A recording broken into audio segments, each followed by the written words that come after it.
شروع کی 2 مجلس صبح ہوتی ہے، رات کی 2 ہوتی ہے، رات میں تو چل جاتا ہے، لیکن صبح جن کی یہاں پہلی مجلس ہوتی ہے ان کے بانی مجلس میری گزارش ہے کہ ان کی مجلسیں آپ جس وقت پر شروع کریں وہ آپ کے اوپر ڈیپینڈ کرتا ہے، لیکن ایسے وقت پر آپ شروع کریے کہ جو ہماری مجلسیں ہیں ان کے درمیان ہماری آپ کی مجلس ہو، پھر اس کے بعد ہماری مجلس بھی اسی میں مکمل ہو جائے. کیونکہ جب بات آتی ہے اول وقت نماز کی، اس میں عبد اللہ سیدانی صاحب کا مسئلہ ہے کہ اس میں پوچھا گیا کہ عزاداری کو اول وقت نماز کے لیے ترجیح دیں، یعنی ہم عزاداری کر رہے ہیں اور نماز کا اول وقت گزر جا رہا ہے. تو عبد اللہ سیدانی علیہ الرحمٰن نے فرمایا کہ یہ سزاوار ہے انسان اگر عزاداری نماز کے اول وقت کر رہا ہے، بلکہ آپ عزاداری کو اس طریقے سے مرتب کریے کہ عزاداری بھی ہو جائے، اس کے بعد نماز کا اول وقت بھی ہو جائے. یعنی آپ لوگوں کا انتظار نہ کریے. آپ کے گھر میں 2-3 افراد ہیں، ان کو لے کر بیٹھ جائیے، آپ سوچ شروع کیجیے. کیونکہ دیکھیے ہمارا عقیدہ ہے کہ ہماری مجلسوں میں اہل بیت آتے ہیں، ہم اہل بیت، ہمارے اہل بیت ہم سے پہلے آ جاتے ہیں، تو ہمیں اہل بیت کے ذریعے اہل بیت ہمارے فرش اعضاء پر آتے ہیں، تو ہم اہل بیت کے لیے انتظار نہیں کر سکتے. اہل بیت ہمارے آ گئے تو آپ اپنی مجلس سے شروع کیجیے. جنہیں مجلس کے درمیان آنا ہوگا وہ آئیں گے، جنہیں شروع میں آنا ہوگا وہ آئیں گے. تو بس میری گزارش یہ ہے کہ آپ مجلس کو نماز سے نہ ملائیے گا. اور ظہر کا جو وقت چل رہا ہے اس وقت 12:09 یا 12:10 تک چل رہا ہے، تو اس سے پہلے دونوں مجلس تمام ہو جائے تو پہلی والی مجلس جو ہوتی ہے ان کے بانی مجلس میں میری گزارش ہے کہ وہ ایسے وقت پر شروع کریں کہ دونوں مجلس تمام ہو جائے. سوال محمد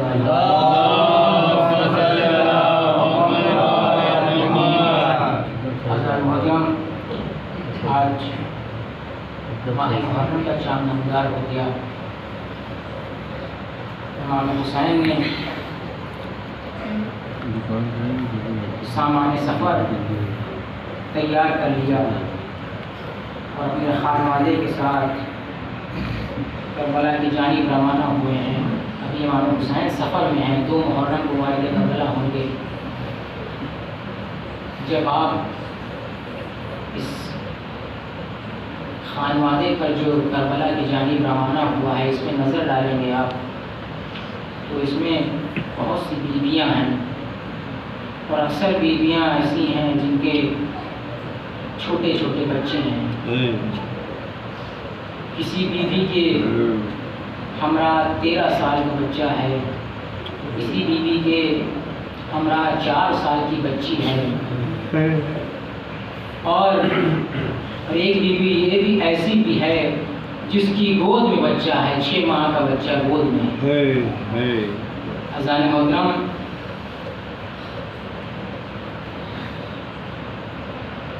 جب امام حسین علیہ السلام کے تمام صحابی، تمام اصحاب و انصار شہید ہو گئے، امام حسین علیہ السلام نے آواز و سباسہ بلند کی، ہے کوئی جو میری مدد کو آئے، ہے کوئی جو حسین کی نصرت کو آئے. عزیزان محترم، حسین کی مدد کے لیے تو کوئی نہ آیا، لیکن خیمے سے بیویوں کی رونے کی آوازیں بلند ہوئی.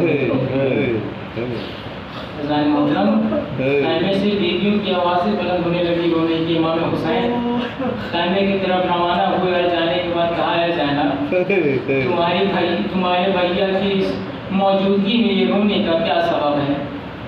جناب زینب نے کہا، بھیا آپ کی آواز استغاثہ میں اتنا درد تھا کہ اصغر نے اپنے آپ کو جھولے سے گرا دیا ہے. امام حسین نے جناب علی اصغر کو لیا، اپنے ہاتھوں اپنے آغوش میں لیا اور کہتے ہیں کہ میں اصغر کے اذن کو، میں اصغر کے جواب کو میں سمجھ گیا کہ اصغر کیا چاہتا ہے. امام حسین نے ابا کے دامن میں جناب علی اصغر کو لیا اور کربلا کے میدان میں آ جاتے ہیں اور فوج آدھا سے کہتے ہیں، اے فوج آدھا، اگر دشمنی تمہیں مجھ سے ہے، تمہیں مجھے قتل کرنا ہے، تو اس بچے کا کیا قصور ہے؟ اس بچے کا کیا قصور ہے؟ تم اس کو ایک بوند پانی پلا دو، یہ بچہ 3 دن سے بھوکا اور پیاسا ہے، اس کی ماں کا دودھ بھی خشک ہو گیا ہے. فوج آدھا سے کوئی جواب تو نہ آیا، لیکن اس کے بعد امام حسین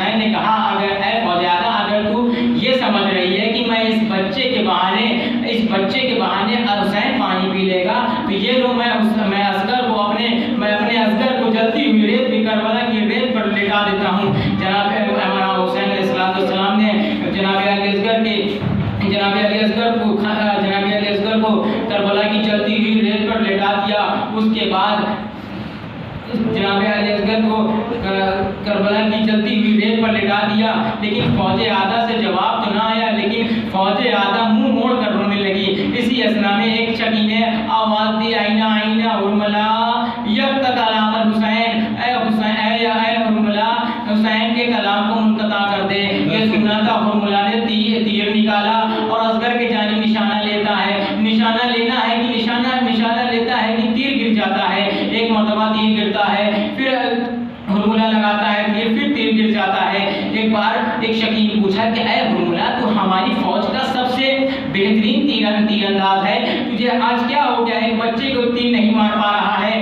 ہرملا نے کہا یہ بچے کی بات نہیں ہے، لیکن جب بھی میں اپنے تیر سے نشانہ لینا چاہتا ہوں، ایک نقاب پوش بی آ جاتی ہے اور کہتی ہے ہرملا تم بھی تو ایک صاحب اولاد ہو، تمہارا بھی تو بچہ ہے، کیا تمہیں اتنی بھی غیرت نہیں کہ تو 6 ماہ کے بچے کو مار رہا ہے؟ اتنا سننا تھا.